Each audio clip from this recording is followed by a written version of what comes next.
Hi there. Welcome to this episode of our videos. My name is Kame Simon, alias Crank Logan. I'm putting on the MTN shirt just because but this is not sponsored video by MTN, so I want to put a disclaimer on that. But I just have the shirt, and I also do MTN support, so that's why I'm putting on the shirt. Come on. Our warning is 3:40 a.m. in the night. Alright, today I want to talk about career after the university and the reason why most ideas vanish. Most of us, while we are still at the university, we not given time actually, or some of us don't concentrate so much on course units like organizational theory and organizational structure and trending technologies. But we look at coding. So what happens when you leave the university and you have a great idea, even you've presented and defended a great idea, after like 2 to 3 years, you no longer even want to talk about it, just because we didn't know some of the things that will come forward. And that's what I want to talk about, because many people who come on the Momo group, they literally have ambitions, but they are over ambitious than what they can provide. So what happens if you have a good idea and you want it to go past, or to have it live its dream? Many of you will talk about funding, that you are less funded, but actually this is it. Most of you lack what we call knowledge about how to run an organization or the organization structure. For example, take it like this. If you are good at coding, you're not good at marketing, you're not good at accounting, and these are the things that we usually skip because we're not aware, in most cases when we live in the university, that we have to do things by the government's will and policies. For example, businesses will always operate with businesses, while business will always have customers. So as a sole proprietor, you're just a client of a business. But a business will deal with the business because they have formal agreements, and they also have formal operations by law. For example, I can even give another business items in merit, but on credit. But when they are doing their accountability, by law they must pay me back, or else they will be sued and be embarrassed. But what happens here, as sole proprietor, most of our developers or junior developers, they want to develop their idea, they develop a good system or application, rush their time on it because they think they are going to be earning lots of money in a short while. And then after developing their idea, boom, they want it on the market to be running. Now there comes now the law. You have the item, but the other business cannot assimilate your application just because they're supposed to operate with a company that is going to show, one, it is registered by law, two, it is paying taxes. Because by law, the other business is also supposed to show its expenditure to you, its expenditure while purchasing your system. Therefore, it's supposed to account that expenditure as when paying taxes or revenue. For example, here in Uganda, we have the Uganda Revenue Authority.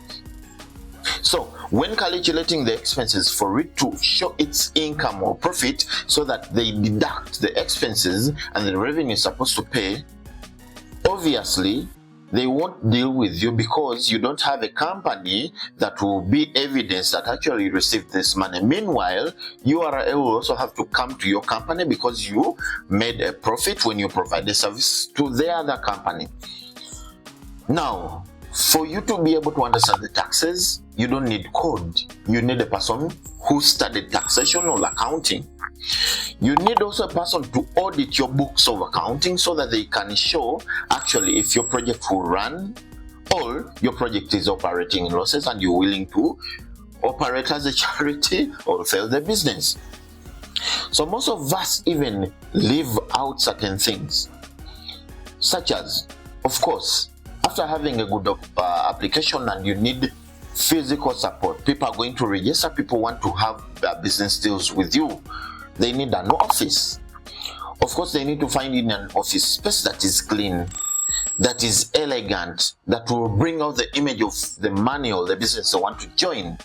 Okay, most scammers will be in suits. Most scammers will put on suits, and you trust them because they look elegant. But that's not the point here.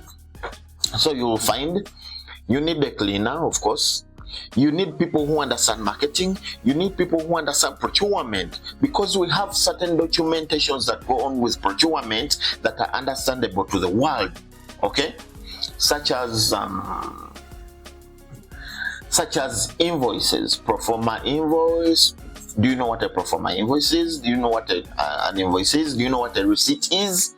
Okay, you need to learn these facts. 1, 2. There is no free money. After registering or having your idea and publishing it, you're not just going to sit and relax. You need to find a way of harmonizing problems. You need to find a way of following by law. These are requirements.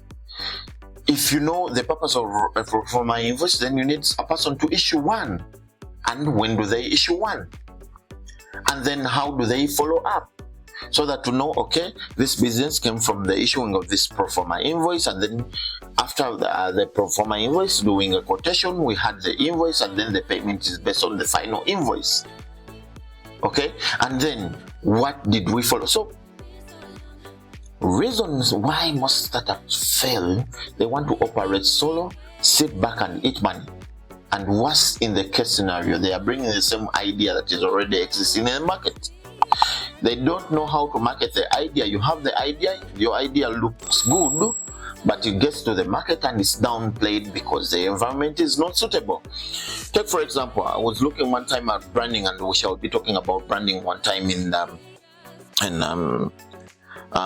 this scenario. Okay, let me see. In Uganda, we have now a customer base where much as you can pay for electricity using a mobile phone, using mobile money, again, people will go for an aggregate service, POS, such as Payway, such as EasyPay. And reason why, we still have a culture here where people are renting houses and they are sharing one module of electricity supply. So they need accountability that will be hard to show on the phone. So what do? They want to go to a POS that will serve them with a receipt. So do you understand that before you enroll the item to the market?